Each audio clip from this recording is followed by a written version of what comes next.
naman sa level ng tubig sa Marikina River, makakapanayam natin si Christine Rojas, OIC ng Marikina Disaster Risk Reduction Management Office.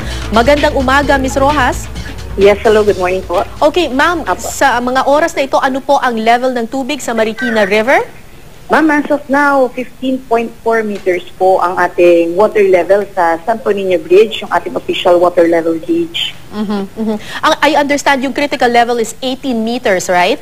Yes, ma'am. Pero nasa alert level na rin kayo ngayon, ma'am. Yes, ma'am. Anong alert level po? Ma'am, actually, nag-first alarm na po kami kaninang around 7:55 a.m. So, sa first alarm po, nagbigay po tayo ng isang siren, 1 minute continuous po, para inform ang ating community na tayo po ay nasa alert level. Okay.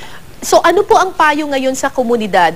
Kailangan na bang mag-evacuate or magmatsyag lamang at maging alerto? Ma'am, sa ngayon, ang payo po natin is talaga po dapat naka-alerto, nakaabang po, nakaantabay sa mga balita, advisories, and sa mga susunod pa pong alarm level po na ibibigay po natin with them. Pero so far po, manageable pa naman po ang ating river and wala pa naman po tayong dapat ipag-alala, pero tayo po ay naka-preposition na ng ating mga equipment po, mga gamit, para po dun sa ating mga low-lying areas. Merong mga mabababang lugar dyan sa Marikina na kahit na sa mababang level pa yung tubig ay nagbabaha na. Sa ngayon po ba, ma'am, may mga areas na nabaha sa Marikina or everything is passable pa sa mga oras na ito? Ma'am, sa mga oras na to, passable pa naman po. Wala pa po tayong flooded areas, wala pa rin po tayong ini-evacuate na residents po natin na nasa low-lying area. Okay, so kailangan mag-monitor lang sa level ng Marikina River para malaman nila anong level para mag-evacuate na dapat yung mga tao. Ma'am, actually po at alarm level 17 ang ating evacuation. Okay. Pero at alarm level 16 tayo po ay nagpe-prepare na to evacuate.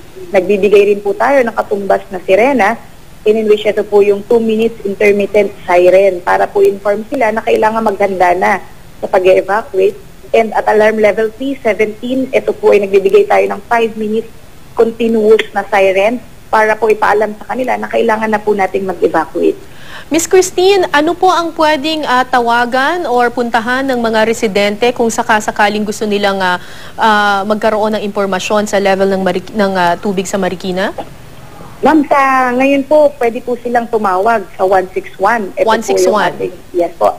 So just dial po 161 para po malaman kung ano pa po yung ating mga advisories. At the same time po sa PIO, Public Information Office po namin, nagbibigay po ng real-time na information regarding po sa current situation po ng ating river and ng ating city. At wala pong klase ngayon sa lahat ng pampubliko at pribadong paaralan sa Marikina. Kasama ba ang kolehiyo, ma'am? Yes, ma'am. All levels po. All levels. Maraming salamat sa inyo, Christine Rojas, OIC ng Marikina Disaster Risk Reduction Management Office. Thank you, ma'am. Salamat po. Thank you,